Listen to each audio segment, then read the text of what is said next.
Well, what ended up happening is, part of being in the band, you get exposed to unsavory characters, you might say.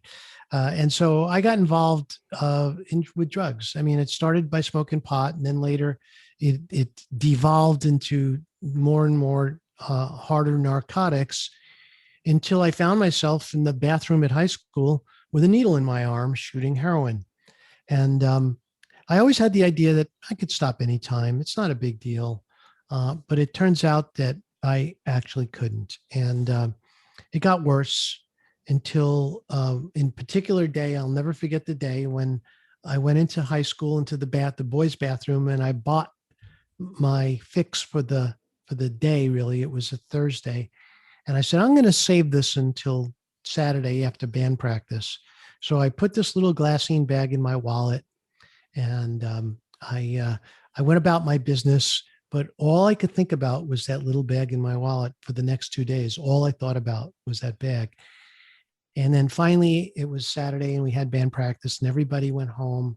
And I'm sitting alone in the basement of my mom's house, and I pull out my little kit, and I pull out my bent spoon, and I put some water in the spoon and a piece of cotton, and I take out my little glassine bag, and I tap, tap, tap it into the spoon, and I light a match, and I bend the match so it's like a little stand, and I boil the content of my spoon until it bubbles, and I draw it up into the needle, and I pull the rubber band around my arm, and I slap my arm, getting a vein ready to pop it in, and all of a sudden the phone rings.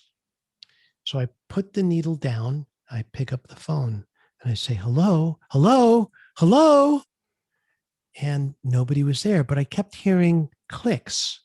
So it didn't sound like a wrong number. It just sounded like somebody was trying to connect. So I kept saying hello, hello, until eventually I said, okay, there's nobody here, and I hung up. So I then picked up the needle, and just before I was about to put it in my arm, I gave it that last tap to clear out any air bubbles that might have been trapped. And I realized that the needle had frozen solid. So what this meant is that I was sold counterfeit drugs. Turns out it was Drano. I don't know if you know what Drano is. It's Drain cleaner. it's drain cleaner. So I was about to inject drain cleaner into my arms, and that would have killed me in between 8 and 12 seconds. It would have gone right to my heart, and that would have ended my life. But something happened. It was that phone call. And I'll leave it to you to decide for yourself who it was on the other end of that call, because I know who it was for me. That was my higher power intervening into a moment in time that could have ended my life. And I think my higher power knew that I was destined for much better places to go than dying of an overdose or dying of poison at the age of 16 and a half years old. So for me at that moment in time, I stopped what I was doing, and I sobbed and I sobbed for the next 30 minutes. I just cried and cried and cried. And I realized that I was standing in front of a road with two pathways. I could go down that pathway and become a drug addict and probably be dead in another 6 months to a year. Or I can go down that pathway and become an adult and take control of my life and make something of myself that I will be proud of. And that's the choice that I made. And thank God I did. Welcome to the Bringing Business to Retail podcast, where I, Selena Knight, share strategies, interview retail revolutionaries, and delve into the minds of e-commerce experts to help you grow a profitable, independent retail or e-commerce business. If you're stuck in a rut, or if you feel like business is way harder than it should be, or you've overachieved all of the things that you've set out to and are wondering what to do next, or how do I even make this better? I know that you're going to love today's episode. If you're stuck in a rut, feel like business is way harder than it should be, or you've achieved all of the things that you set out to and are wondering what next, or how do I even make this better, then I know that you're going to love today's episode. Hey there, thanks so much for joining me on the Bringing Business to Retail podcast. I'm your host, Selena Knight, and today I'm coming to you live from lockdown. Yes, here in Sydney, Australia, we have gone back into COVID lockdown. Totally understand why. We've got to contain the spread, and I'm super grateful that I've had my first Pfizer COVID vaccination. Now, I just have to wait the time frame to get my second one. But we were actually a little bit lucky because we were on our way down to the beach house for a week of holidays. Well, I say holidays, it's school holidays, but realistically, I'm still doing a little bit of work here and there, and so is Ed. So we were actually just about here. We were only about 10 minutes away from the beautiful south coast when we got the news from some friends that as of 6 o'clock that night, Sydney was going into lockdown. So we've been doing our isolating, but at least the exercise we're allowed to take is along one of the most beautiful beaches in the world. Now that's what I'm saying to my husband, but what I really love about being here is the fact that there is so much less work for me to do. I mean, there's no piles of washing. We only brought a handful of clothes, so we only need to wash every couple of days. There are no jobs sitting around half finished. I mean, we did pull apart the storeroom on the weekend and put some new shelving in and put everything into labelled tubs so it's all very organised. But there are no jobs that need to be done. There's no washing. There's not a gazillion things that Sal has to do, which is why I love coming here. And if it sounds like I was whispering, well, I kind of was, because I'm currently in the bedroom while all the family is in the lounge room, and I don't want to let them in on the secret that the real reason I love coming here is the fact that I don't have to do so much.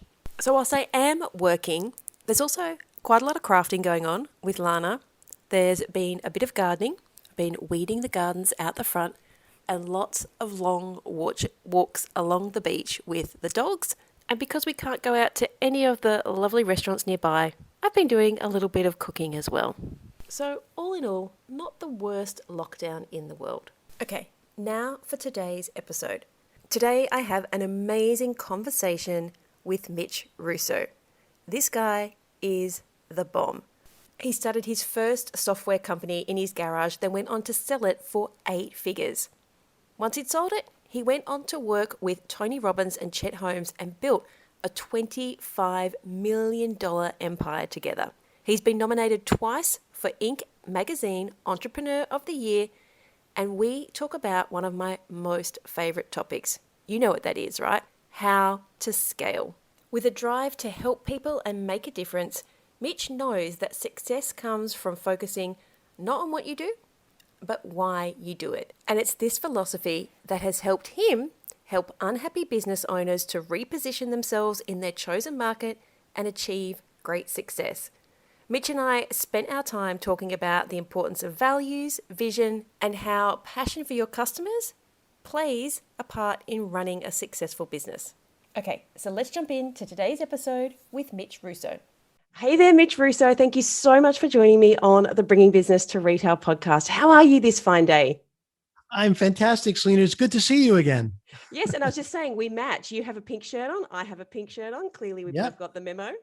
Yep, exactly. It's so good to be pink with you. Well, it's better than being red and sunburnt or yellow and anemic, I guess. Like pink is a really nice, happy color. And happy is where I want to be with this conversation because you have so much information, you have so much knowledge to share. And what I think is actually quite assuming, and I don't say this in any way to be offensive, so please don't take it that way, but you are such a regular looking guy. You know, you talk to someone, you see someone like Tony Robbins, who's this big man, and you expect him to have a big personality. You just look like a regular average guy, but you have so much history. You have done so many things. You're kind of like the Superman. You even got the glasses. You're like the Clark Kent. You've got the glasses. Very mild-mannered and unassuming on the outside, but so much information and a powerhouse of knowledge and strength and just so much. So I want to jump in so that you can share that with the people today. So tell us a little bit about where you're at right now, because I feel like we can circle right back to you being in a rock band, but let's set the frame for where you are right now in your life and in your business.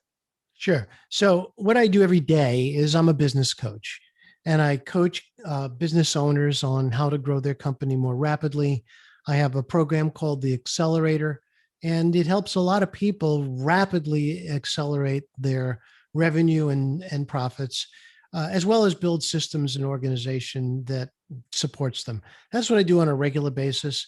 Some of the things around that are I've created a software platform just for coaches to run sessions.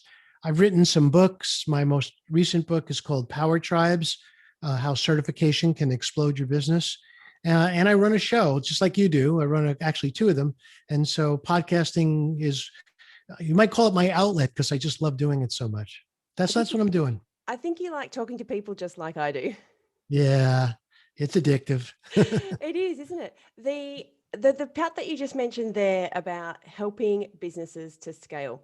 That's what I like to do. That's what you like to do. We both like pink. I think we're on the same wavelength here.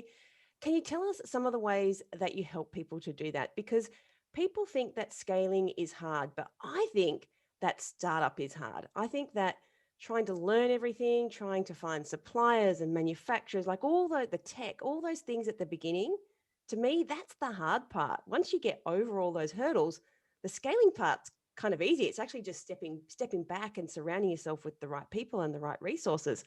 But tell me, what are some of your secret sources?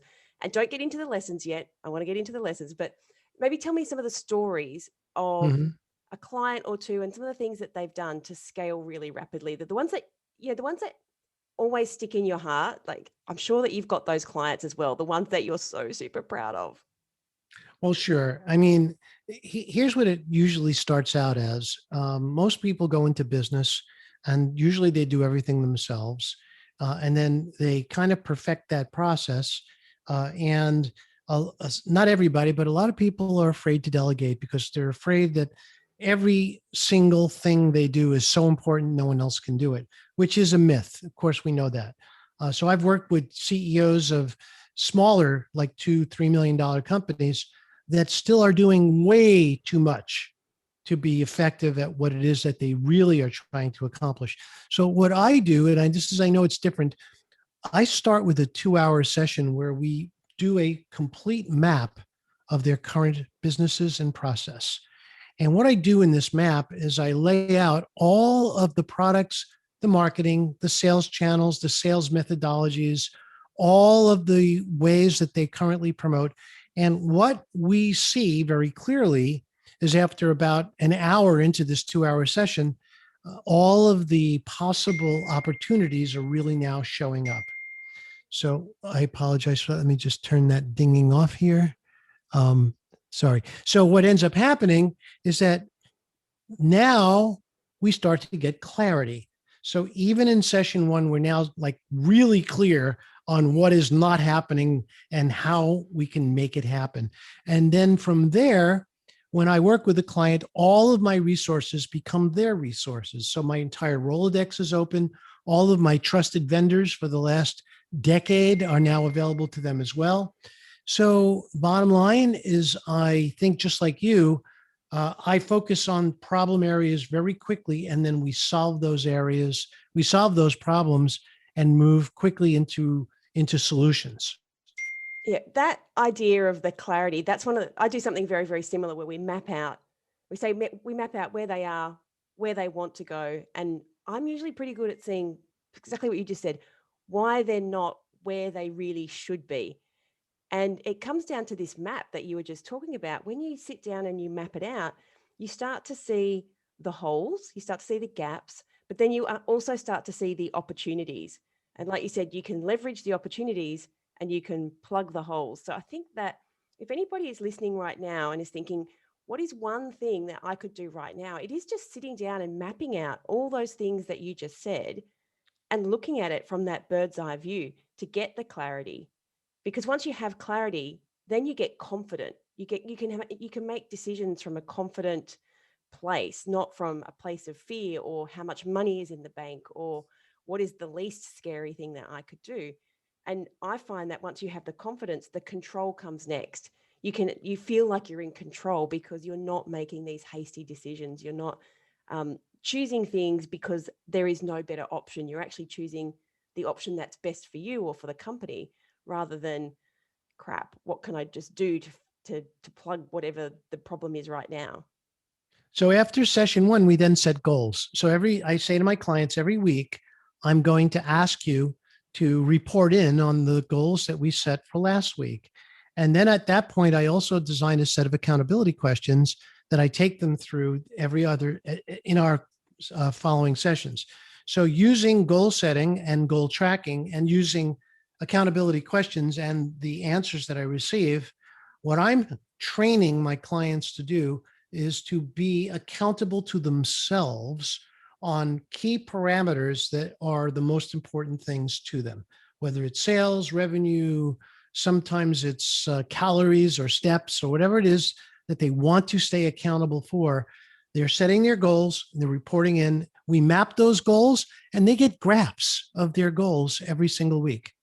So for me, that's all part of my Clientfolio software, by the way. So those are the sort of things that I use. Those are the tools that I use to really supercharge the results that my clients get.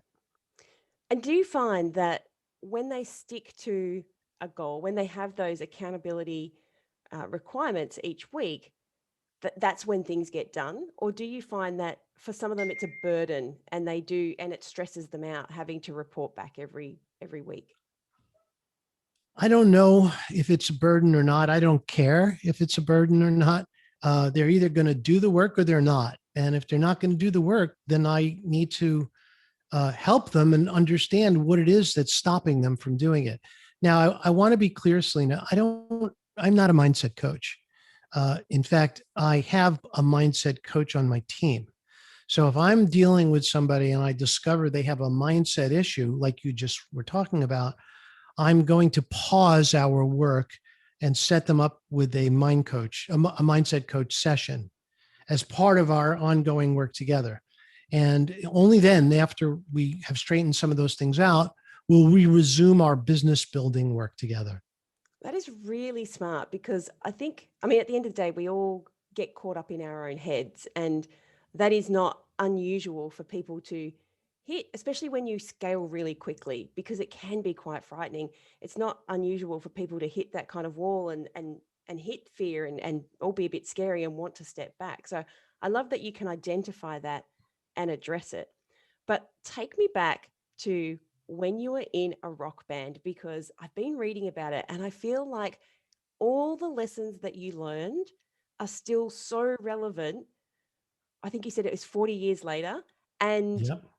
And it just goes to show that the foundations of building a scalable, profitable asset never change. Sure, the strategies might change, but the foundations never change. So take us back to what it was like to be, how old were you, 14 and in a rock band? Well, I'll go back to why I created a rock band. I think I mentioned this in what you read. was very shy. And like you said, I'm a kind of regular looking guy. I'm not super handsome or bulky like sports people would be. And so I didn't really get many dates growing up. But you had so good I hair. figured, what's that? You had good hair. Oh God, that's all I had. It's like before I would get a haircut, I'd have to get an estimate. There was so much hair there. But, so my goal was, if I could find an easy way to meet girls, then this would kind of work for me. And I discovered real quickly that girls love rock bands, and so do guys, and we would have our little sessions and we'd have groupies. So I actually started when I was 12 learning the guitar. Wow. And I spent 3 years studying guitar before I got a group of friends together to play. And when we did, it was so much fun. But, honestly, at that age, we were smoking pot and we were jamming and it was a lot of fun, but we weren't really creating music. And so I decided to turn on the tape recorder one day and show the group what we really sound like. And so we had a great time. We were playing and jamming. And so afterwards, I played back the tape, and everyone said the same thing. Wow, we kind of suck. I said, yeah, we do. There's nobody that ever hire us to play for them if this is what we sound like. So why don't we decide that we want to be a real band and get a little bit disciplined about the kind of, the way that we learn our songs. So we agreed. So the first discipline was no getting high during band practice or any gig. Number one. Number two, we're going to keep working on a particular song until we got it right. So we did that. And what we found is that it took us about 2 or 3 weeks per song, but we got it right. And then we moved on to the next song. And at that point, we started to develop a playlist, if you will, 12, 13, 14 songs that we really knew well, that we knew sounded great, and we could really perform at our top, at our peak of our limited talent at the time. And so what ended up happening next was that we started to actually book ourselves out. And so the first job we played for free. The second job we played for $50, and that's $50 for 4 guys and a truck and all the work we had to do to accomplish that. And then finally, what we started to do is figure out that, maybe we could charge a little more. So we began the process of price testing. And so we went from 50 to 75 to 100. And eventually we got to $500 a night for our performances. And this is back in 1971. So as you can imagine, $500 was like a lot of money back then. And you were only, 15, 16 at this point? That is a lot of money. Yeah. Yeah. Which was great because that helped fuel my drug addiction, which we'll talk about in a minute. So what we started to do at that point is now we're playing out a lot, and people are asking us to do other things like, oh, we want to do, could you play some dance music for us? And, okay. We tried to do that. We didn't really do it very well. Until finally we realized, what? We don't play dance music. And so what we figured out is that we have a focus. Our focus is playing the kind of music that we played, which was at the time, wasn't called classic rock at the time. It was just called rock. And so we realized that by staying focused, we could do what we do better. And that was one of the key lessons that we learned as we built the band. So lesson 1 was to be disciplined and remember to not get high and to practice. Lesson 2 for us was deliver a good product. Don't skimp, practice until you got it right. Lesson 3 was focus on what you're good at. Lesson 4 was, as I said earlier, about price testing.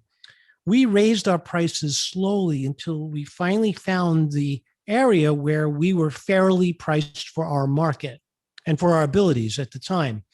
So we stopped at around 500 because we found that we were hitting resistance after that. Finally, what we ended up doing is realizing that, some of the best ways to sign new clients is to get a testimonial. And so that became lesson 5 for me when I recreated this many years ago. Lesson 5 is get a testimonial after every successful engagement. And every time we did, it was a simple thing. I'd bring a clipboard and a pencil, and I'd hand it to the person who hired us. And I'd say, hey, do you have a minute to maybe write a few kind words about us if you think we deserve it? And of course, they always did. But then I noticed that we could post little notes in the supermarket on the bulletin board. And eventually we were able to create a little press release and send it out to local newspapers. And to our shock and surprise, they printed whatever we wrote, which was great. So you little marketing whiz. Well, again, this was what I would think of as kind of intuitive stuff that is just out there. But it taught us the lesson of how well publicity could work for you if you're willing to take the time to do it. So when you put all these things together, and like I said, I realized this 30 years later, it turns out to be many of the key elements that I used as I started building my own businesses in the future. So I built a $10 million plus company when I started Time Slips Corporation from scratch. And if I look back, it was the same exact lessons that I had learned in building this little rock band as a kid. And to this day, lesson 7, which is my, of course, favorite one of all, is have fun. So all of the things that we do need to result in us enjoying ourselves and our work. You and I were chatting a minute ago about how we both love talking and being on shows and running shows. I mean, if it's not fun, then, it's not worth it. Did you find that stepping into that leadership role of the bank, because it sounds like you really took charge, did you I did. find that that came naturally and people were happy to come along and happy to have somebody who took control, or did you find some resistance back then? There was some resistance, but my resolution of having a great band is what took us through it. There was some resistance because people said, well, you know what? We don't want to, we want to get high. We want to drink before band practice. And I would say, well, then you can't play in the band. Because if this isn't what I want, and this isn't what the rest of the band members want, we want to create something that we could be proud of. And that moment in time came when we played at our own high school. So we were in front of, I would say, 200 or 300 kids. We played in the auditorium. Everybody was dancing and cheering and clapping, and everybody was having a great time. And Selena, I don't think there's a better feeling than feeling how you feel on stage when people appreciate what you're doing. And that was the part that I reminded our little group of. I said, look, if we want to be appreciated, and we want to get the attention, and we want to meet the girls that we'd really like to meet, we got to do a good job. And that's where my desire to lead this band came from. I was going to ask you originally the motivator was to meet the girls, but Right. it got to the point where you were getting that adoration and you were getting the money. Do you think it flipped at some point, the prime focus for why you were doing this? Oh, completely. Yeah. I mean, the girls part came very quickly and very easily. And because it we was, I'm sorry? remember the era. I was going to say the girls part came quickly and easily. Yeah. Remember the yes, era. thank you. You caught me. Yeah, because again, it was the era. It was the burn the bra era, if you can go back that far. But I mean, realistically, for us, it was not the prime directive of the group. The prime directive. I'm going to go a little bit philosophical here. The prime directive of all of us was to be the best that we could be at something that we enjoyed and that was important to us. And at the time, that was playing rock and roll. So we discovered that we could be better than we were last week if we just kept practicing. And then what we also discovered is that some of us, in fact, most of us, continued to take lessons and become better still at what we did because it was proving to be very satisfying. And that is a big key, isn't it? That once you start getting the momentum, whether it's getting better, whether it's getting more money coming in, all of a sudden your motivation just increases exponentially because it doesn't feel like it's a drag. It doesn't feel like you're just running on this hamster wheel hoping things will get better. When you start to see those changes, even if they're just really small incremental changes, that is what I find sparks huge amounts of growth in life and in business, because when you can see the change, it fires you up. And this leads me on to one of the next lessons that you're talking about, which was focus, and focusing and continuing to do things until you're great. Can we just dig into that a little bit more? Because here in our business, we are a little bit done is better than perfect. If it works, it might have a few typos. Maybe it doesn't look amazing, but if it works and someone can get results, we would rather it went out and started helping people and we tweak it and we fix it up a little bit better. What is your thoughts when it comes to focus and, I guess, perfection? Yeah. So perfection is basically the price of bankruptcy. So for someone who focuses on perfection, they never get to where they want to be because they're trying to be perfect. So I'm more in your camp which is let's make something that works and then let's improve it as we go along. Even with my software platform, we released a product that worked and it was good. But since it's been released, we've now worked with dozens and hundreds of coaches who have helped us improve the platform further. And so it's gotten better and better and better. And this isn't my first rodeo when it comes to software. So I realized what I was going to be doing when I started. And it's following more or less the same playbook as before. You get something out there, they call that a minimally viable product. And then as time goes on, the feedback you get is far more valuable than the few petty little dollars that people pay. And it's with that feedback that you build something bigger, stronger, more powerful, and more valuable to the people who use it. So I think we're on the same page with that. I think that ties back into you and the dance music, because the path that you take may not be the path that you end up on.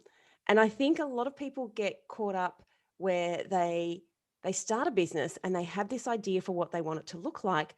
But along the lines, like you just said, things start to change. You get the feedback, you change to adapt to your customers. You start to supply the products or the services that your customers want.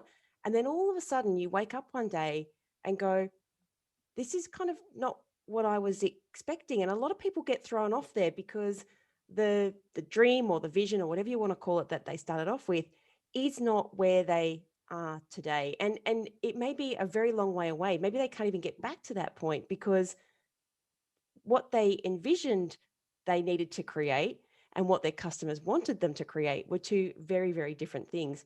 So what would you say to somebody who is at that point in their business where things are going okay, but where they thought they were headed and where they potentially need to head are two very, very different places? Right. So that's a great question, because what you're really talking about here is, did you lose the passion that you originally had because your clients are taking you in a different direction? Because if that's the case, then you're focusing possibly on the wrong thing. Yeah. So instead of focusing on the what, focus on the why. So the way I like to think about it is, why am I doing this? Why do I coach? Why do I build software? Why do I write books? Why do I run a podcast? And the simple answer is because I love to help others.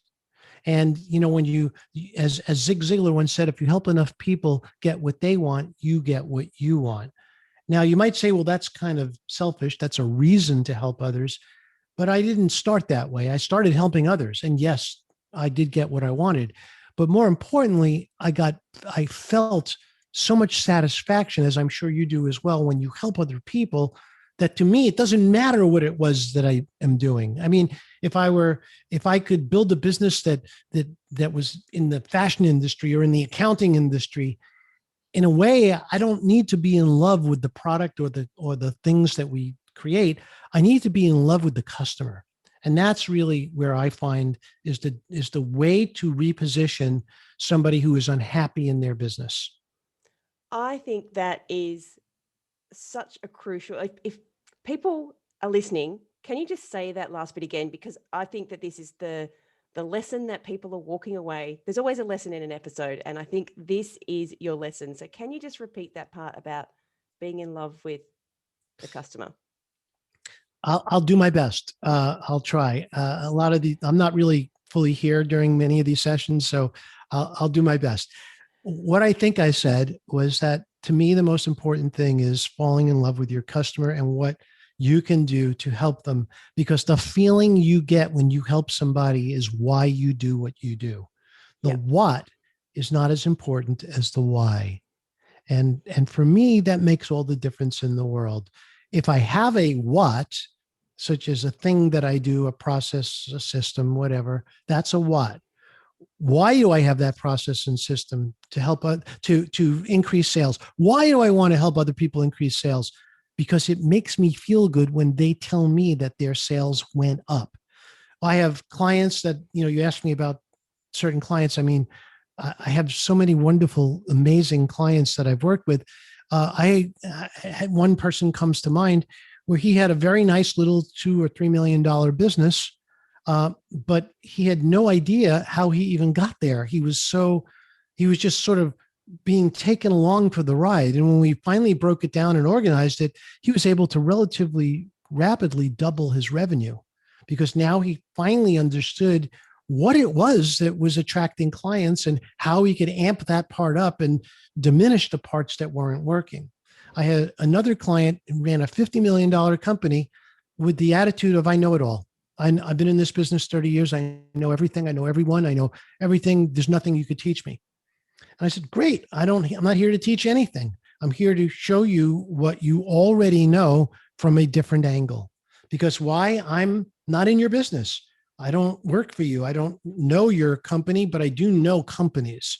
I do know business models and I do know how to sell and I know how to market. So what I'll show you is what I see, not what I know. I'll show you my perspective on what you're doing. And if it's a value, great. If it's not, you'll tell me, I'm sure. And and we ended up building an entire new business based on what his passion was and what he already had as a base of knowledge. So that to me was very exciting. Oh, I love that. I just taking you back to the being in love with the customer. We have, similar to you and your lessons, I've looked back on the businesses that I've grown and I've worked out that there are 5 pillars that you need to scale your business: money, customers, sales, marketing, and impact. And impact is that intangible thing, that why factor.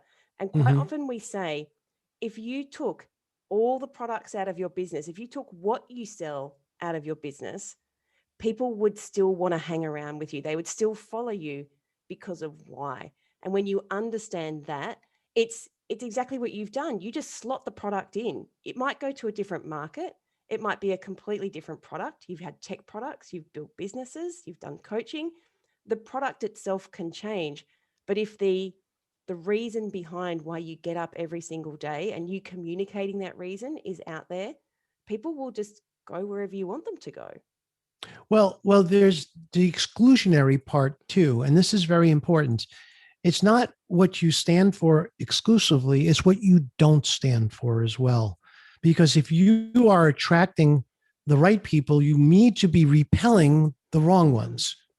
And so if you are loosey goosey about who you are and what you do, you'll sort of get a smattering of everybody, and not many people will be passionate about you. However, if you're passionate about what you do and how you do it and who you serve, then you will exclude the people who are not a fit for who you are or what you stand for. And that is sometimes much more important than trying to find those few people who might give you a credit card to buy something. That makes me think of all of the times people get caught out being copycats, or the amount of Mm-hmm. times that we personally have had people copy what we do. And what you've just said there is the crux of why you really shouldn't care.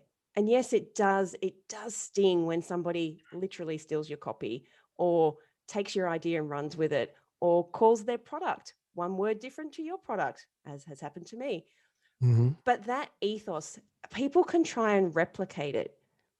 But just to give you a quick example, one of our competitors copies quite a lot. And when we don't believe in the word hustle. We believe in building a business that fills your soul and your bank account. It's part of what we do. And they changed their messaging to be similar to ours.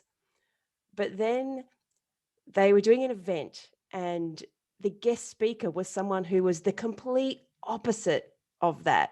And so it was just so out of alignment that it was like you're walking the walk, like, but you're not talking the talk. And so when people start to copy you, if they don't have your why, if it's not that intrinsic feeling of why you get up every single day, the product is irrelevant, then the copying is irrelevant too, because they can never have that same conviction for the customer that you have. So thank you very much for sharing that, because I think that that's a very important lesson for people when they get in that situation where they find somebody's copying them, they find someone stolen a design or copied their website, or all these things that come up in business. But what you've just said there is everything that you've wrapped up in these lessons is continue being you, continue having the focus, continue doing the things that you do, regardless of the product, and you'll be able to continue to change people's lives. Exactly. And just remember, anybody who steals anything from you is stealing old stuff. And the reason I say it that way is because, if someone takes something that I've done and plagiarizes it, or takes an idea that I had, and I used had in the past tense, because I'm always having ideas, and so are you, Selena. You're always creating. And the fact is that when someone takes from you, they're not creating, they're stealing, and they're stealing old stuff. I remember once someone did take an idea of mine, and I was very upset about it. And then that's when I was a young man at the time, and this is the lesson I learned. This person said to me, Mitch, that's your old stuff. You're always creating new stuff. They can never take from you what you now are doing. They can only take what you did in the past. Yeah. And that really resonated with me because you know what? We all have good ideas from time to time, but it's implementation of those ideas that makes a difference. And when you implement a great idea, what ends up happening is you get more great ideas.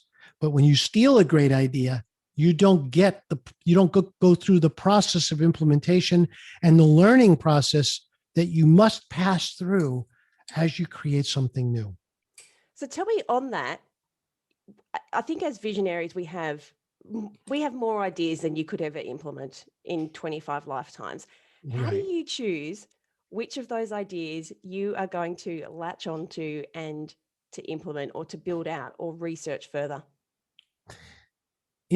I have to say that for me, it's been a gut feel. I mean, it's really the wrong answer but it is for me a gut feel, and I've been wrong. It doesn't always work. What I have learned is the lesson of ready, fire, aim. So in the past, I was very quick to fire and then learn and then re-aim again. Now I'm a little bit more ready, aim, fire. And I think of my current SaaS platform, my coaching software, as a result.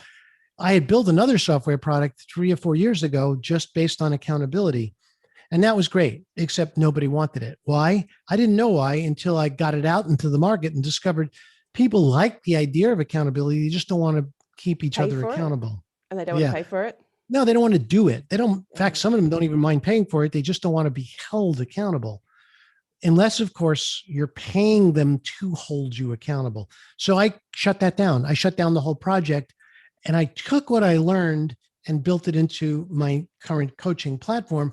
But first, I shared this with other coaching organizations, and I tried to understand if it was something they would buy if I were able to create it. And the answer I got was a resounding yes.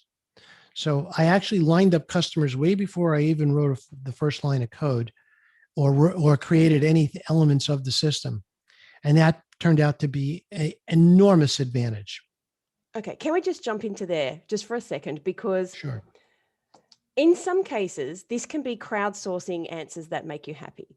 So all too often I see people say, oh, I was thinking of making this thing. It would probably be priced at $200. Would you buy it? Now, the problem is lots of people will say yes, but when it comes to handing over the cold hard cash, no one wants to pay for it. So with what you just said there, you went to a bunch of people and you asked them if they would pay for it and you lined up customers. Did they actually hand over money first? And how, if they didn't, how could you be confident that when it came down to giving you the dollars, they were going to actually follow through? Yeah, there's a process here. I just glossed over it. And it sounds like I just said, hey, are you interested in it? You say, yes, I'll do it. My process is once they said yes, I then started circulating plans and wireframes and specs. And I asked for feedback every step of the way until at the end of the process, it was as if I was doing it for them.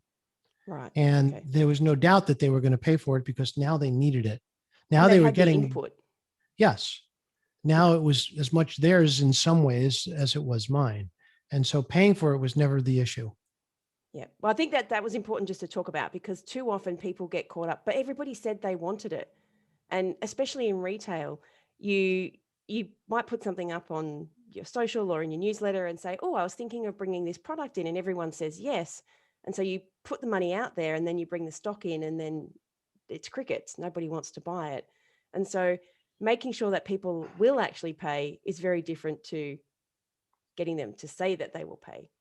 Well, when I was running the Tony Robbins organization, we used to literally sell things before we created them. In fact, our entire company was built on selling something before it even existed. That's a good test. If people will buy it and wait for it, you know that they want it and you know that it's worth building. So we used to do that. In fact, we did it all the time. I didn't do it in this case because I wanted to take my time and get it right. Not perfect, but right. And I was glad I did because it took me longer than I thought. So I didn't want to go and collect money up front for something that I wasn't even totally sure would turn out the way I expected it to. But when we know and you have a very clear vision of what you want, go sell it. If no one's going to buy it, don't build it. But it's crazy to buy it, to build something in advance, and then like I did the first time, and then find out nobody would be willing to pay for it. I think we've all done that. I think we've all built something because we've seen a need for it, but Yep. then it's convincing, in air quotes, somebody that they actually need it. And it comes back to that old adage of, sell them what they want, but give them what they need. And so understanding what they need, but how they want, it's exactly like you said there with the accountability, understanding that that's what they need, but it's not what they want. That's right. That's So right. how do you wrap that up? And that comes back to marketing and understanding what people's motivators are and making sure that you're addressing those rather than just selling product or selling a service. Well, once again, it goes back to, let's go back to the rock band lessons. You need first to make sure that you have the right product. And if you're selling something, if you say to somebody, "Hey, if I built this, would you buy it?" and they say yes, well, don't go off and build it. Get them involved. Get them Yeah. to give you feedback. Get them to feel as if they're part of the process. Very few people will engage with you if they're not serious about buying it. That's the other thing I found. Yeah, there were a few people who dropped out after I asked them to provide comments and feedback and even some beta testing. And those people never bought because they weren't engaged. Yeah. But once I got them engaged, another good thing about getting people engaged in advance, you start out with testimonials as opposed to just having to figure out how to get them later. Yeah. That's back to the rockstar lessons. It sure is. All right. The last lesson that was on your becoming a rock star post was having fun. Tell me, what is it that you do these days to have fun apart from helping people make lots of money, which is very, very fun? Yes, it is, and it can be. But I also want to share that as one gets older in life, our focus changes because we have this realization that life does not continue forever. We have this realization that our presence in this particular body at some point will end. And at this point in my life, I know I'm on the downward slope of that lifetime. And that's not a bad thing. That's a good thing. And the reason I say it that way is because now I get to do the things that I've been preparing for all of my life. So fun for me is my prime directive. I want to enjoy, if I'm not enjoying something, there is absolutely no reason I will continue to do it, and I won't. So you ask me, what do I do for fun? Well, if you go to mitchrussotravels.com, you will see my gallery. I am a landscape photographer. I have been photographing the landscape mostly all of my life, and I have exhibited all throughout the country. I have been published internationally, and I don't do it for that at all. I do it because I love it. I do it because it lights me up. I use it as my excuse to travel, and I love creating beautiful things. So that's why I photograph. And that is now I'm spending more and more and more time doing that than anything else. I see a man of so many talents. I I I really think that people listening have to take that on board because life is not all about work. Even for people who love working, I love working. My brain is always thinking of new ideas, of things that we can implement, of things that we could do or change. But at some point, whilst that's still fun, it can't be everything. And so I love that you've identified, and obviously you've been doing this for a long time, that you've identified that there comes a point in your life, and for everybody that point's going to be different, where the fun stuff has to come to the fore. And we really don't Mm, want to have to work ourselves into the ground to be able to be in a financial position to do the fun things. Let's kind of get the financial stuff out of the way while we're young so that we can kick back as we, you know, exactly. hit 40 or Exactly. so. Yeah, exactly. I mean, and honestly, that is really where I started when I built Timeslips Corporation. I said, I want to get the financial freedom thing out of the way first so that I could have a life after 40 doing really what I want. And I have to say, I was very lucky. I was able to accomplish that. So at 44 years old, I had sold my company. I had millions and millions of dollars in the bank. I had a life in front of me that now I could do only what I wanted to do. And for the most part, that's exactly what I did. Anything I wanted. Congratulations. Thank you. All right, we will probably wrap up there. Tell me, what is one thing, if you could walk away from this podcast knowing that you have changed the life of just one single person who is listening, what is the one piece of advice that you'd love to give to them? Realize what it is that you love and that you're passionate about more than anything else. And then find a way to align your life around that. So if you just, if, I've had people say to me, well, Mitch, why don't you sell your photography more? Why don't you offer it to people? And I said, because it doesn't make me happy. In other words, when I turn what I love into a business that I am responsible for, it no longer has the same feeling. You need to know this about the things that you do. If you do something that just for the purpose of making you happy, then just do that and stay focused on what it really is that you love. Now, my business, all of everything I do in my business is for the purpose of making me happy. And yes, it pays the bills, but so what? I don't need the bills paid. I just need to be happy. And that's how I stay focused. Thank you so much for sharing all of this. I hope you enjoyed this week's episode of the Bringing Business to Retail podcast. You can find all of the show notes over at selinaknight.com. If you found something that you heard today particularly useful, I'd love it if you could leave me a review on iTunes or Stitcher. And of course, feel free to share this episode with someone that you think could benefit by listening to it. Want more retail biz strategies? You can watch the Bringing Business to Retail TV show, where each week I'll answer a question or provide you with a simple, actionable retail biz strategy that you can implement in your business right away. If you have a question or a guest, I'd love to hear from you. Drop my team an email at podcast@selinaknight.com, and I'll see you on the next episode. Have a great week.